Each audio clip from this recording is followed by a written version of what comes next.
episode of the Capsule in Conversation is brought to you by Harrogate Springwater. Famous for its waters since 1571, Harrogate is Britain's premium natural source water.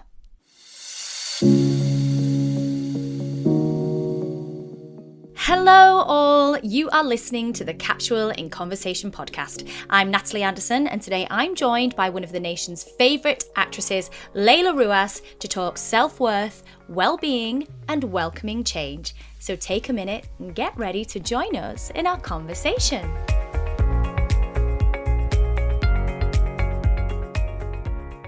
Hello all, thank you so much for being with us. I am thrilled to be joined today by one of the nation's favourite leading ladies. From her iconic portrayal as Amber Gates in Footballers' Wives to her more recent role of Azra McKinven in Alibi's Traces, she has graced our screens over the last 20 years, playing some of our most loved and entertaining female characters. As the founder of her own wellness platform, Whole and Then Some, she's also a self-proclaimed purveyor of happiness, looking to help you on your own wellness journey too. And so I am thrilled to welcome her today to our podcast for some helpful advice and enlightenment. She is the beautiful and delightful Laila Rouass. Hi Laila! Hi Natalie, how are you? I'm very well, thank you. Thank you so much for being with me. We've got so much to talk about, as we said a minute ago. Don't know how we're going to fit it in, but we'll do as best. Firstly though, as I mentioned in my introduction there, you have played some of our most loved female characters over the last 20 plus years. And I'm just really interested to know where your love of acting came from. I think I was introduced to it via my aunts, actually. One of my aunts was a dancer. Another was they were very young at the time, but she was quite a successful dancer. The other one was an aspiring filmmaker. And so I kind of was introduced to that world through them. And I'd go to their auditions. And then honestly, it was like, I was at an audition one day and I think it was a photographer or it was just for a modeling job. And they said, do you want to audition too? It was like, what you see in the films. It really did happen like that. Not that I got huge jobs at that point, but that was my kind of introduction to that world, to the arts. So it was very much part of your family then, like you've obviously got kind of quite a creative family all around you anyway. And so, so after that then, which route did you take then into the industry professionally?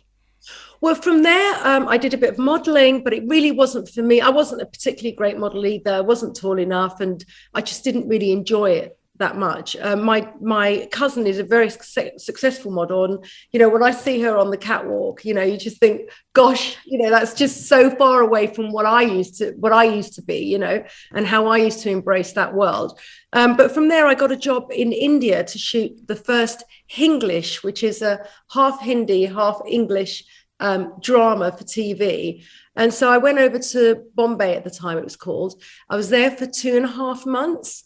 I didn't know anyone. I am not Indian, didn't like nothing, but I went over there. And then while I was there, it was really crazy, but I was I started watching TV in my spare time. And do you remember back in the day when you'd have like music television in the background always? Yeah. I had that in the background, and there was a channel called Channel V, which was huge. It went out to like 72 territories across Asia and beyond. And so I just used to watch that and go, oh gosh, I want to be on this show. I want to be a presenter. And I went out on a Saturday at the Taj Hotel, and a guy came up to me and said, "Hi, I'm Shamin Desai, creative director of Channel V. Would you like to audition to be a VJ?" I was like, a VJ, so a video jockey. And so that was a Saturday. I went in on a Monday, did my audition, got it there and then, and was there for 6 years. So I was with Channel V and MTV for 6 years, and then moved back to London. So I was really lucky to get that job because I met everybody at the time, all the big stars, traveled all over. It was brilliant. that's like you always, you almost kind of very early on with this manifestation, you know, kind of, I know you're very, very much an advocate of that way of thinking. And it's very early on then in your career, you've kind of like manifested this job. And I'm really interested about India because the fan base, the people that watch television, it really is intense, isn't it? More so, I would probably say, than it is kind of over here. I mean, what was your experience like? Because honestly, it's huge. I mean, you've got to look at the population, how big the population is. And I remember we'd have huge artists, like the biggest reggae, like say Diana King, and we'd be touring with Diana King. And don't forget, our channel went out to 72 territories. So we're talking from Russia to Japan to the Middle East. So we had a huge audience, and we'd have huge stars like Diana King at the time, you know, all the Savage Garden, all these guys coming over to talk. We'd do like a 5-city tour, whatever. And we would have to have more security than them. And that's what I mean. It's like, this is in India though, when you're going to do a lot of club nights where we'd go and, you know, just sort of publicize the event that we're doing or the concerts. And we would actually have, the VJs would have more security than the artists because of the huge fan bases. And I've got friends there now that, you know, that we're doing the same thing as I am. And they're following, like their Instagram following like 14 million, 15 million. So it's just, the numbers are insane, absolutely insane. And I think, I suppose, you know, then that kind of leads me on to then you coming back to the UK and landing the role of Amber Gates, who's a huge Bollywood star. You were probably able to bring all that wealth of knowledge with you to that character, who I just kind of just say was so outrageous. And I loved her so much. Her and Tanya Turner literally like ruled my life in the 2000s. I know, they're mental. Well, I don't know if she was a huge Bollywood star. I think that was questionable. That's what Amber thought she was. Right. Reality, who knows? But I came over, and then I got an agent, did a show called Family Affairs, which I loved. It was a Channel 5 soap. Then went on to Hollyoaks, and I think I had a month left on Hollyoaks, and then I got offered Footballers' Wives. So I tried to juggle the two. I really wanted to do Footballers' Wives. In the end, I was let out of my contract early with Hollyoaks, and then went on to do Footballers' Wives. Little did I know it was going to become, I mean, it was already a cult TV show, but it's just bizarre how these things, you must know, like how it just takes over your life. And you can't, you know, you'd be in the supermarket and they'd be like, oh, you don't look like Amber Gates. And you think, well, I don't really walk around with I'm not really her. Pounds worth of jewelry, full makeup, big hair. No, it doesn't really work like that. But she must have been, you know, such a fun character, and particularly at that time, you know, pop culture was massive, wasn't it, across the 2000s? You know, if you look at, you know, the whole thing again with your MTV days, you know, the Britney, Christina, all of the boy bands, pop culture, the magazines, Heat, all of this kind of almost like what we see on Instagram now, but kind of in not in so much of a digital age, but on television. And you were kind of at the height of that and part of that. And as you said then, you know, was it difficult to kind of juggle that fame at that point? Because it was like quite intense, I suppose. Well, like in India, you know, being famous is people kind of a lot more respectful in terms of your privacy. So, you know, you don't have, I mean, I don't know how it's changed now, but at the time there wasn't this concept of paparazzi and all of that. Footballers' Wives, I kind of kept out of the limelight, so to speak. I didn't go to the sort of clubs, didn't date sort of celebrities or have many celebrity friends. So I kind of kept myself away from that. Where I did feel that most, though, was doing a show like Strictly Come Dancing, where it's like being, you know, like the flagship show for the BBC. And so that's where I kind of felt that fame thing more, and it was a bit of a shock to me. But Footballers' Wives, it was, you know, like you said, I was doing music TV at the right time, and this was managed to do a show like this at the right time, because and Footballers' Wives were the rage. Yeah, and, actual real ones. They were like the supermodels of the 1990s. Everyone was like wanting to know what they were wearing. They were on the cover of Heat and Closer and Hello and OK. So it was just a great time to be part of a show like that. And also it was, people kind of, you know, turn their noses up at it thinking, oh, it's so OTT. And we would look at the scripts and go, oh, you can't do that. That's so over the top. And like now we're reading about all these footballers that are getting up to all this stuff, and you're thinking, we didn't even touch the sides. Absolutely, that's the thing, is, you know, they say, don't you know, truth is stranger than fiction. And I think, you know, and it created for me, what I loved was you had these incredible women, you know, all of them, and some might say outrageous, but you know, they were strong, they were leading the drama, really. You know, they picked up from kind of the Corrie strong women, the Soap strong women, the drama, you know, and I loved that, because regardless of anything, it was the women that were leading the drama and, you know, making it fun to watch, but equally making it engaging. And, you know, and obviously then you moved on from there and have had so many incredible roles since then, you know, one of them being at Holby City. Now, how was that for you when you heard that the news about Holby actually finishing? Oh, I was devastated, because I really do think it's one of our best sort of continual dramas. It's got an amazing cast, great writers, and it really is like a family. It really feels like a family. And it's like I went back for about 4 months in just after lockdown. And it feels like, you know, that friend, that school friend, or that really old childhood friend that you have, and you don't talk to for years, but or you don't talk for months or whatever, but when you do see each other, when you do talk, it's like, you know, there's no explaining to be done. And that's what Holby City feels like. It just feels like meeting up with an old friend. And even though the cast were different, you still have, it kind of nurtures that vibe, you know. And it's like being part of a university or a college almost, you know, when you've got like the alumni, because I know I was reading from different people like Angela Griffin and Lisa Faulkner and all those kind of people were just saying equally how devastated they were and how it really helped them in their careers, you know, and learning about the different areas of being in a medical drama and the craft of that. And it does hold a special place in our hearts for the nation, doesn't it? Absolutely. And when you kind of, you know, you're used to switching on your TV on a Tuesday. I mean, so many people that I know are like completely devastated, you know, viewers. And you know, and rightly so. And it's a shame. It's a real shame, because I do think we need good drama on our TVs. You know, we really do, because, you know, you've got this streaming, you know, these, you know, you've got your Netflixes and Apple TV and Prime. And so it just feels like, why would you want to do that? Don't get rid of drama, please don't. Create just more new. There's you know, there's room for us all. So yeah, it's a bit heartbreaking.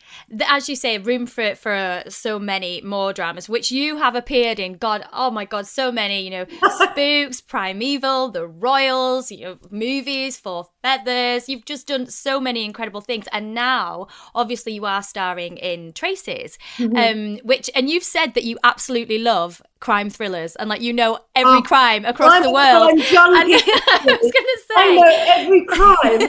Like, I'll be listening to a podcast and they'll start talking about, oh yeah, I know this one, and then, you know, a friend or whoever will look at me, it's such an obscure one in like Iowa in 1958, and I'm like, yes, but like I know every crime that's happened, every serial killer, every missing person. Like, I just love crime. And I know, like, honestly, if you look at my podcast list, it's all true crime.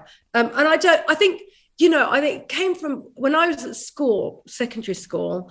I remember we were called into assembly, and one of the sixth formers, I think I must have been in year 2 or something, we were told that a sixth former, Michelle Sadler, had been found murdered that morning with her boyfriend.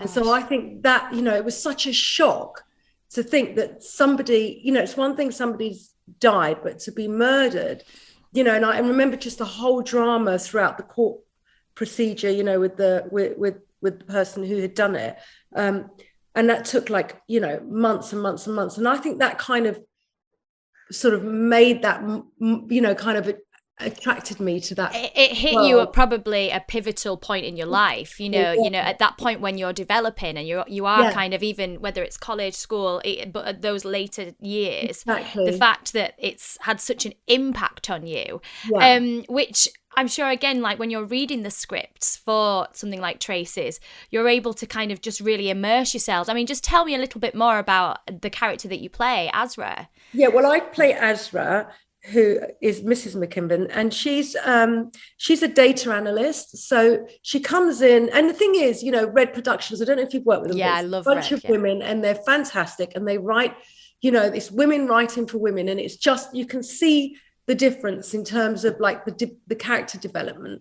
And so I thought I was going in as the wife, but that's the thing, when you're working with women, when you've got women writers, you're never just the wife. And before I know it, so I go in for the first couple of episodes, and then like my scenes are getting chunkier and chunkier. And then she's hired by McKinven's group to deal with a man that's going around basically incel, which I'd never heard of before, which I found really, really interesting. And so that's what she is. And she's just a really strong character. She's very, she's very ambitious. She's very in control of her life. She's in control of her marriage. And she finds herself in a situation where that kind of control is slowly slipping away. And so it's really interesting to see that journey. And as you said, just then about women writing for women, I think over the last decade in particular, we've seen a massive shift, haven't we, with more women coming to the forefront, whether they're in exec producer roles or they're showrunners or, all these differences that women are actually, being able to step up. You've got people like, Reese Witherspoon with Hello Sunshine producing incredible content for Apple. Have you seen that change yourself on the other side, compared to scripts that you might have read 10, 15 years ago? What's been your experience of late?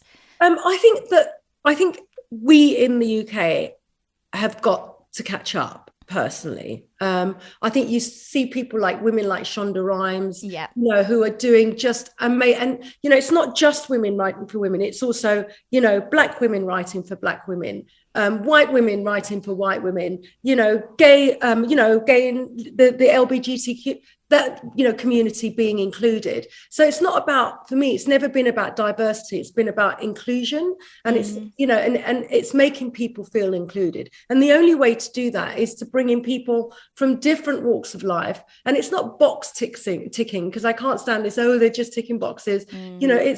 This is the world that we live in, and everybody has to be represented. And the only way to represent them is for people to write their stories who have experienced it themselves. And that's the only way it can be that, authentic.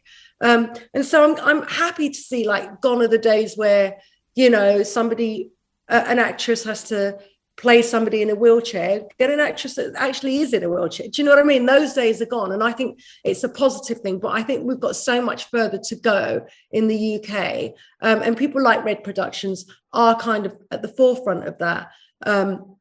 But we still have a lot more to go. And as you say, people like Shonda Rhimes with Shondaland, if you look at Bridgerton, this new series with Simone Ashley, and that's been so incredible to see her character of Kate Sharma leading a period drama. Exactly. The thing is, years ago, I remember when, Downton Abbey, and I was like, gosh, there's no brown. I remember the poster. There was I think the only brown thing there that was a dog. There was it was like a cast of about 30, 40 people. And you think, and people go, yeah, but it's a period drama. And I'm like, Keanu Reeves and Denzel Washington played brothers in Much Ado About Nothing. This is fiction. We can't, and Shonda Rhimes has shown that there's still an appetite for it. It's one of the biggest shows out there, Bridgerton. And, people don't really care what the color of someone's skin is. It's about the content. It's about the writing. It's about the character development. And if you get that right, you can cast who you want. And I think it's important that we do that. And I think it's also the same for ageism as well. We're seeing women, older women now, being seen on screen in so many different kinds of roles, which, I've had this conversation before with other actresses on the podcast that before, when you used to get to 35 or 40, it was like, oh, it's over. Yeah, it was over. And you're like, oh my God. You're playing the mum, or you're in the background, the wife in the background somewhere. Yeah, whereas now there's just so many more roles, isn't there? But as you said, there is more that needs to be done, isn't there? And we do probably need to, catch up. Just moving away from like TV, I just want to now look at kind of your business, you know, Whole and Then Some. Tell me where that started. You know, I love it, and your workshops and everything. Well, I did a Yale University course, a course at Yale University, and it was really behind the science of happiness. And so I'm not, like, I lived in India for a long, long time, and we were talking about manifestation, and, you know, it's strange that I didn't realize at the time that I was manifesting. It's only when I understood the science behind it, and I look back and I thought, gosh, I've always used manifestation as a tool. I remember being in Dharamsala, and we were filming an Evian commercial up like near on the border of Tibet, and there was a landslide, so we were stuck in our hotel, and so I ended up going to visit a monastery every day. It was about 4 days. Wow. And I'd go and sit with the monks, and there was a Tibetan woman there who made paper, just handmade papers. She didn't speak any English. I spoke no Tibetan, and we would just sit there for hours and just kind of nod and smile.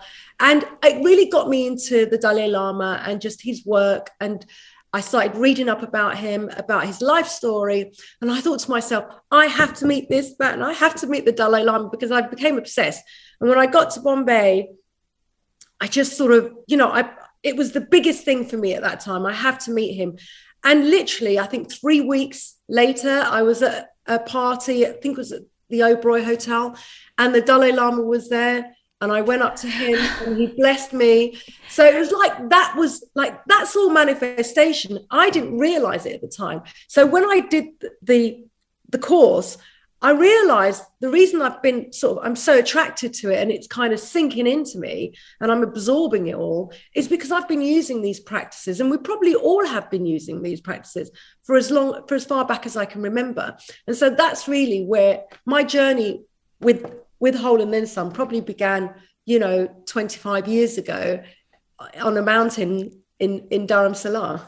and as you said then, like a lot of us, we do it by accident. We don't even realize we're doing it. But for anybody that might want to look at it and go, I've heard about this, how do you enter into it? As you said, if you've read about it in terms of it being the science behind it, what are the steps to take if you want to look into it? I do a step-by-step guide so I do workshops, and I do a manifestation workshop. I do a self-compassion workshop. So I go like step by step, but really manifestation is just learning to change the internal dialogue, much like self-compassion, and it's being the author of your own life.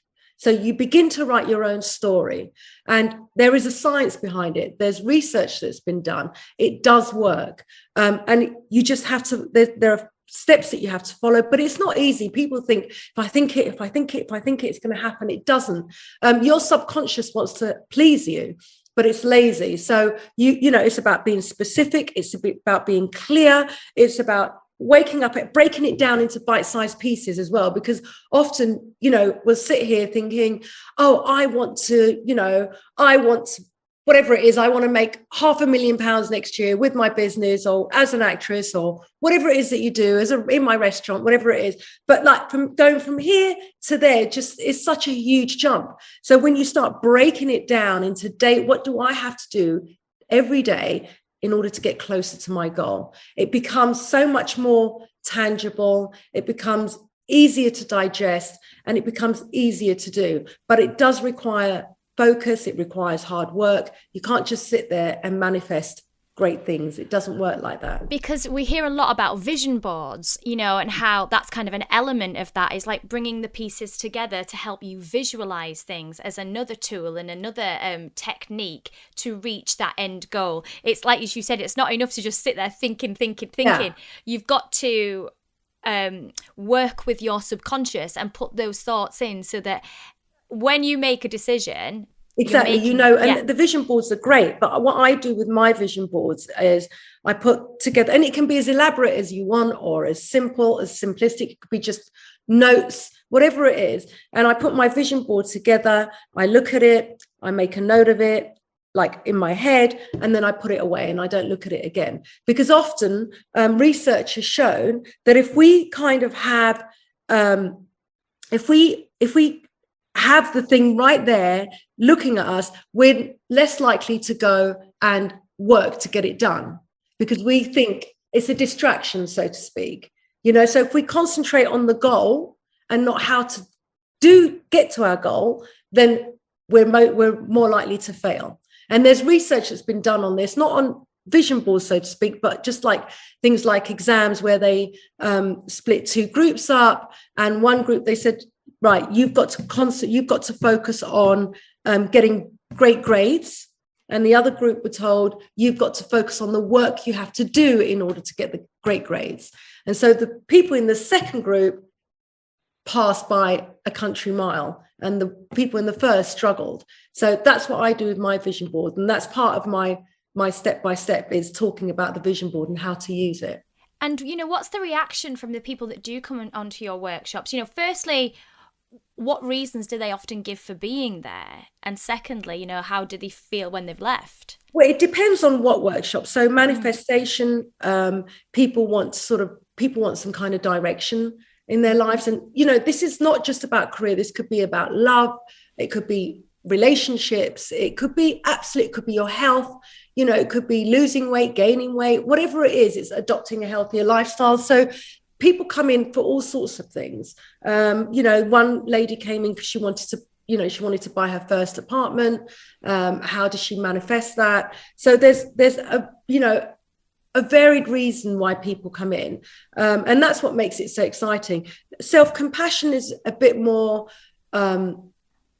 self-compassion is one that I really love, because everything starts with self-compassion. If you don't learn the beauty of self-compassion, then I just don't think you can really practice anything successfully. And I just, I look at the way that we talk to ourselves, our internal dialogue, and it's heartbreaking, because you wouldn't, like, if you spoke to other people like that, can you imagine if I said, oh, Natalie, do you think my bum looks big in this? Oh my God, what's happened to you? You've put on so much weight. I mean, like, who's going to even look at you? You look awful.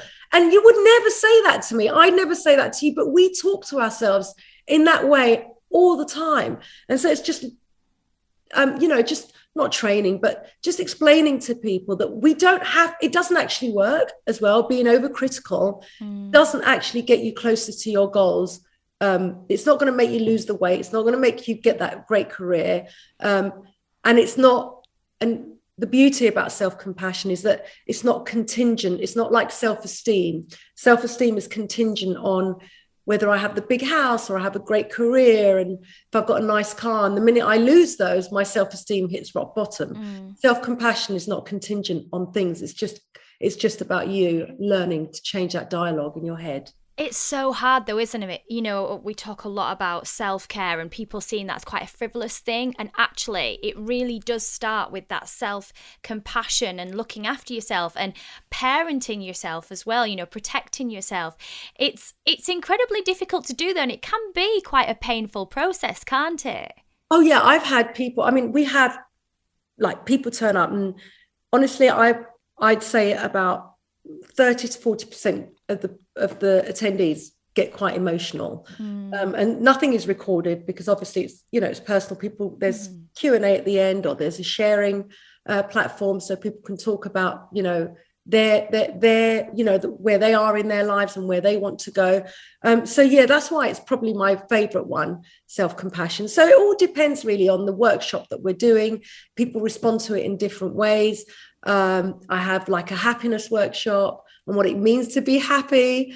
I go through research. So yeah, it all depends, Natalie, on the workshop really. And for you, would you say that this is one of the most fulfilling parts of your life? Because I can see already, your energy and just how happy what you get from it. Would you agree? I love it. I really do enjoy it. And it's like you with doing the capsule, when you've created something yourself, there's such a buzz to that. And you think, oh my gosh, these people are turning up, and they're paying to turn up, to listen to what I have to say, because they've got, so it is an enormous amount of responsibility, but I'm so sure in what I'm doing and what I'm saying and in the research behind it, that I don't feel, often, especially as an actress, you get that kind of imposter syndrome. And you think, oh my gosh, they're going to find out I'm a dreadful actress. I know what's oh my God, I can see the director. He's talking to they're talking about how terrible I am. Whereas with this, I'm so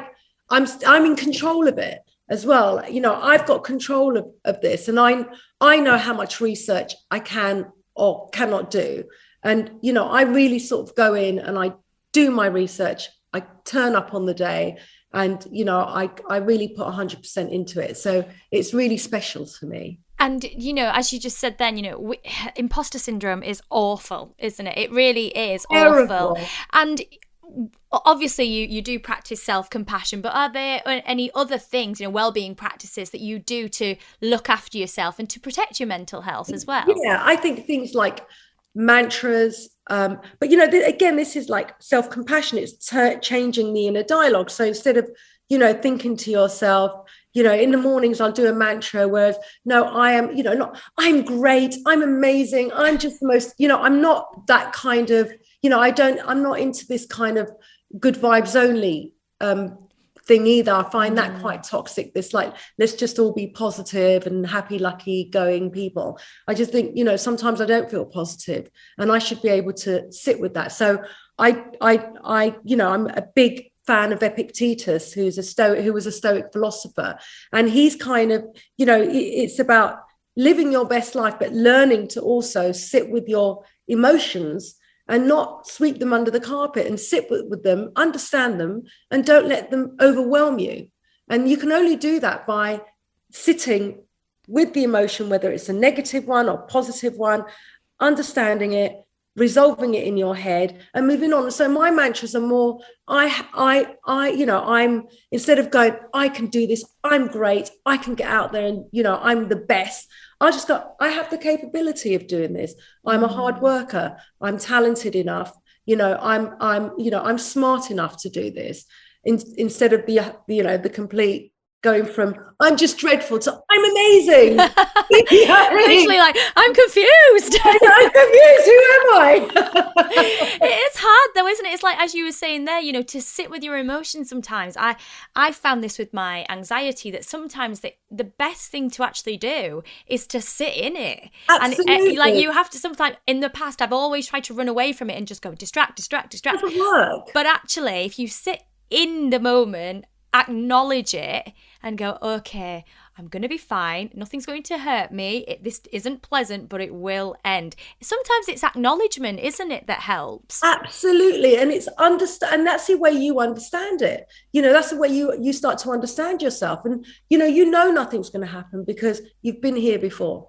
I've been here before. I know the end result. All I have to do is just sit with this emotion, understand it, give it its space, because it's going to rear its ugly head whether I try, if I try and sweep it under the carpet today, it's going to come back tomorrow. So I'd rather sit, and that's how I deal with my emotions when I find them a bit overwhelming. Instead of letting them overwhelm me and take over my day, it's like I just, what I visualize, I'm sat on a wall and my emotion is sat next to me and I'm talking to it and I'm like, okay, so what do you have to say? Okay, you're feeling anxious, you're feeling, blah, blah, blah, blah, nervous. Okay, well, we can kind of chill here for a couple of minutes, but I've got to go in a bit. I've got to go. And that's how I almost like I'm talking to a friend. I love that. That's brilliant. Yeah. I'm definitely going to take that one next time. That's for sure. I mean, you have just gone through quite a huge life change in terms of the fact that you've ended a relationship. And I was watching something that you said quite recently about that, which was sometimes, it doesn't always have to be as heartbreaking as it is, the end of the world. It can be a positive thing. You can use this experience as a healing journey, which I think is such a refreshing take on ending relationships. And I know there'll be lots of people, lots of listeners who might be going through something similar and not knowing how to deal with things. What is your advice for moving forward into the next phase or the next chapter? I think for me, in any kind of love, whether when you love somebody, and whether it's you've lost them through because your relationship has ended, or through death or just you've parted ways. I just think you have to give yourself the space to grieve. And again, that's another emotion. And it's not about letting it overwhelm you. And it can become overwhelming. There's nothing wrong with that. But as long as you can, resolve it at some point. And I always think that grief is the price that you pay for love. If it's just the price that I pay. And would I choose not to have gone through that, or not to have loved somebody and instead of the grieving? No, I would have still chosen love. And that's what I think this whole thing, choose love, for me, that's what it means. In spite of everything, in spite of the debris that it leaves behind, I would still choose love. And so I think for me, how I get through it is not, I never have an end goal with this. For me, it's just day by day, and you get through it day by day. That's how I do it. And I wake up and I go, I'm going to be okay. I'm my own storyteller. I'm my own author. I can create this day and I can make it what it is. And I can sit here and wallow, or I can move on. And also as well, it's an opportunity for growth. And we're all growing, aren't we? We're all evolving. Yeah. And, and you have a daughter, a 15-year-old daughter. And again, just that growth with her and showing the different sides. But I think owning your emotions, I think really, considering everything that we're talking about, it's about owning your emotions, isn't it? And not letting things overwhelm you, but you taking control of them. Would you agree? Yes, 100%. I totally agree with you, Natalie. And I think it's really important to know that you can own those emotions. That's the other thing, because often we're like, oh no, I can't do this, and I can't feel this, and this is too painful. And of course it's painful, and accept that it's painful, and like I said, you just, that's how I deal with it, is just sit with these emotions, whatever they are, whether they, it's like, those days where the sun's shining and you're in your car and you're thinking, oh my God, I'm so happy to be alive. Do you have those days where you're driving and it's just so overwhelming. And you're like, oh my God, I love life. And it's that, like, when you feel that, if you can feel that happy, you can also allow that sadness in.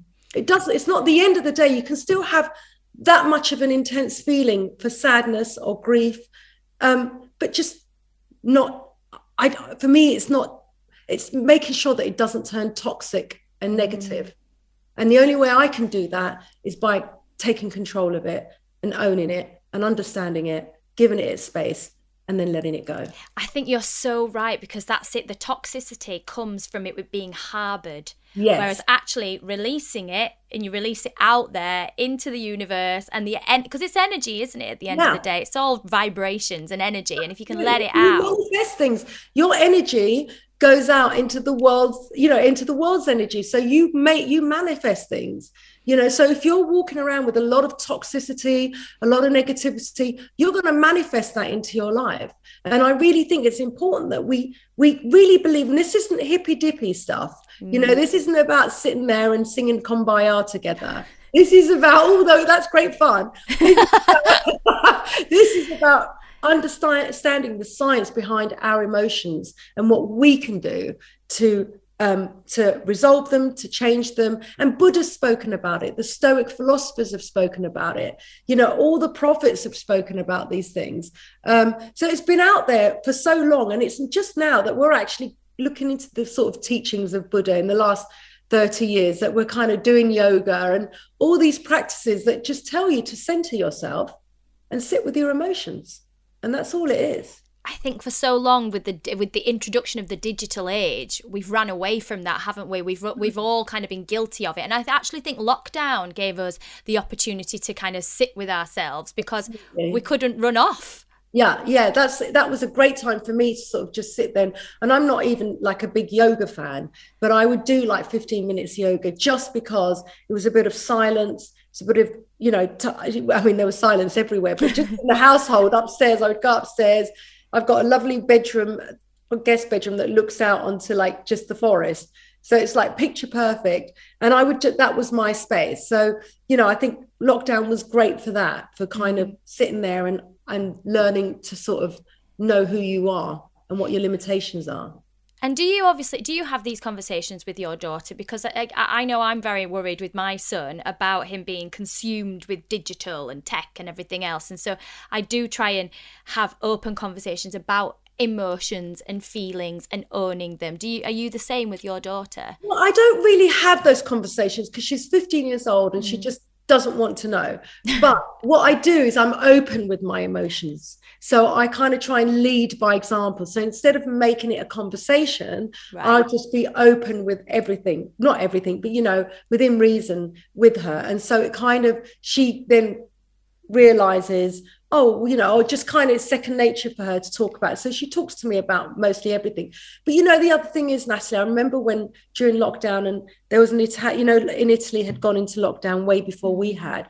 And so there was a woman who sent out an Instagram post or Twitter saying, to the UK, it was an open letter to the UK. I know you're going into lockdown. Let me give you some advice because we've been in it for 4 weeks. And one of them was, don't worry about your children being on the phone. Like, this is a time to this is about healing and doing what you've got to do to get through this ordeal. And it's a collective thing. And so sometimes, I do think she's always on the phone. And sometimes I think more safety really, because, that it's more the safety issue. It's not so much the digital, because that's the way that's the way the world is.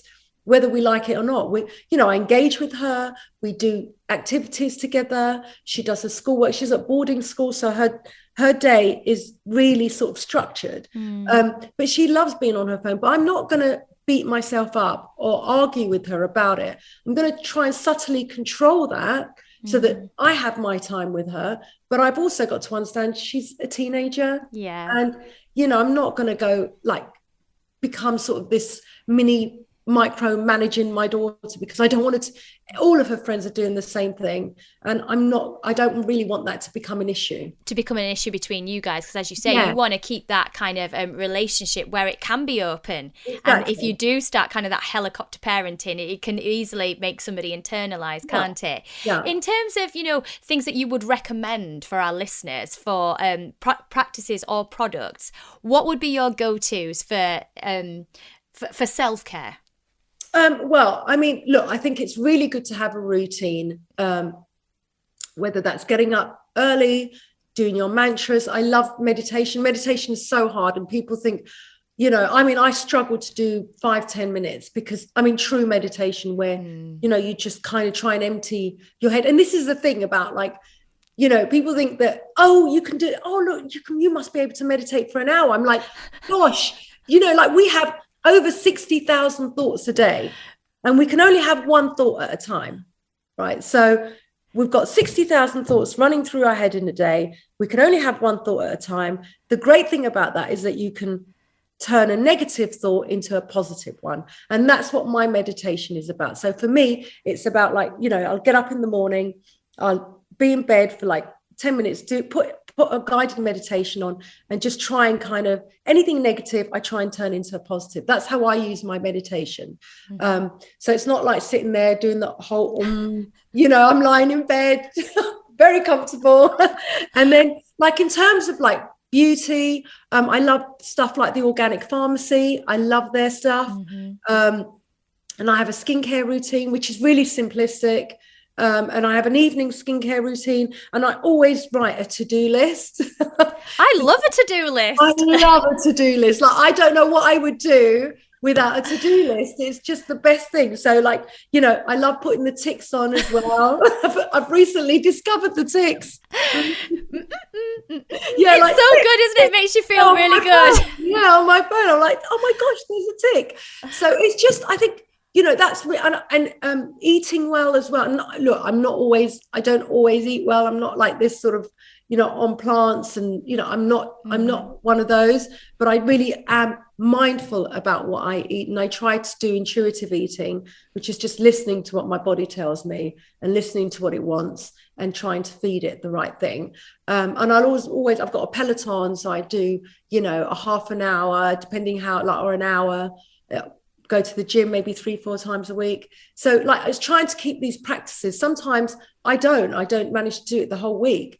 but sometimes I'm really on it, but I know it's always there. So for me, that's what kind of self-care is about, is looking after my mental health and my physical health.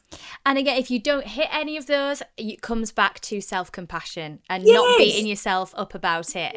No, absolutely not. I'm not going to sit there and kind of, go, oh, you're so lazy, you're so useless, you didn't even manage to go to do 20 minutes on the Peloton. I just refuse to talk to myself like that anymore, because I did for a long time. In my 30s, I did. Like, my 20s were great, and then I hit 30 and I was like, always comparing myself. Oh my God, look at her. She's got this and he's got that. And look where his career is. And, before I knew it, I was like 33. And I thought, my gosh, I've just spent 3 years like worrying about what other people are doing. And it's just mental. You're never going to be happy. You're never going to be happy that way. Yeah, you've got to kind of turn it inwards, and as you say, look after your own happiness, and have that journey with yourself. But I think that happens as you do get older. You do kind of start to worry less about what people think, and you do start to form your own opinions and you become, as you said, more centered. Yeah, and more confident as well. Like, you become more confident. Like, put me here at 22, 20, I could go in front of the camera and go, hi, everyone, welcome to like, da, da, da. But to actually talk about myself, I could never have done that. I really struggled, even through Footballers' Wives. I was really struggled to talk about myself. So I'd always try and gear it towards the character in the show and Footballers' Wives and da, da, da. But now I feel like a lot more. So yeah, it does come with age. You gain more confidence in your ability. But I also think, people are more open about mental health and, just what makes you happier. And so there's a whole dialogue out there that people are having that we didn't really have 20 years ago. So I think that helps as well. Yeah, it's definitely a different landscape. But as you know, we touched on, there is still a lot of work to do. And again, it's about having that balance. I have just loved how refreshing you are with, I don't do this, but I do that. But I might not do this, but I might do that. I mean, for me, that's very similar to me. I can't say that, I'm not a yoga guru. I'll try my best, but I can't do it, but I'll try. And, but even just having the awareness, I think, of going, so I feel a bit icky. So I'm not going to reach for like a glass of wine or something like that. I'm going to really look into it and think, okay, can I sit with it? Yeah. I think that's it, isn't it? It's again, it's acknowledgement. Yeah, acknowledgement. It really is. And it's just been gaining the confidence in yourself and the courage to accept that you feel like this, but it doesn't change. That doesn't make you a bad person. It doesn't make you a lazy person. It doesn't make you somebody who doesn't, we're all worthy of love. We're all worthy of success. We're all worthy of these things. And how I'm feeling today shouldn't bear any significance to what my capabilities are or what I've achieved or what I could achieve, and the thing is, it's like, what's that timer, the sand timers? Yeah. I don't know if you've ever seen that, where he says, this, the bottom is the past, the top is the future, and all we've got is this middle bit. That's all you have. That's where we are. And we don't even know how much we have on the top left. It could be a grain of sand. It could be millions. So why would you spend your time kind of worrying what's happened at the bottom? Because that's already gone. And that's how I have to kind of, and it's not always like that. Don't get me wrong. It's not like I wake up and I think, right, okay, I'm going to be like, I have days where I'm going, oh my God, you've been so lazy, because I have been lazy. I've literally done nothing but watch Netflix, but that's because I wanted to do it. I'm not going to beat myself up about it. That's the thing. I'm not going to hate myself because of it. Absolutely not. Well, listen, guys, we promised you words of wisdom and enlightenment and advice, and she has brought it all today. Honestly, it's been so fantastic. We have run out of time, but it's been a complete pleasure to have you with me. Thank you so much. Oh, thank you, Natalie. Thank you so much for having me on. It's been an absolute pleasure. Thank you. I've loved it. Laila can currently be seen playing Azra McKinven in Series 2 of Traces, which is available to stream now on BritBox. You can also catch up with her on Instagram at Laila Rouass. For more wellbeing, fashion and beauty, you can visit us at our website, www.thecapsule.co.uk. You can also catch up with our previous podcast episodes by visiting the In Conversation page and subscribing to any of our podcast channels and YouTube. As always, please feel free to leave your rates and reviews. I love hearing from you. You can also drop us a message at our Instagram at Official Capsule if you'd like to put any questions to our future guests or just leave us a message about anything in general. I will be back next week with another fabulous guest and more conversations of inspiration. But all that's left today is to say goodbye. So it's goodbye from Laila. Bye. And goodbye from me.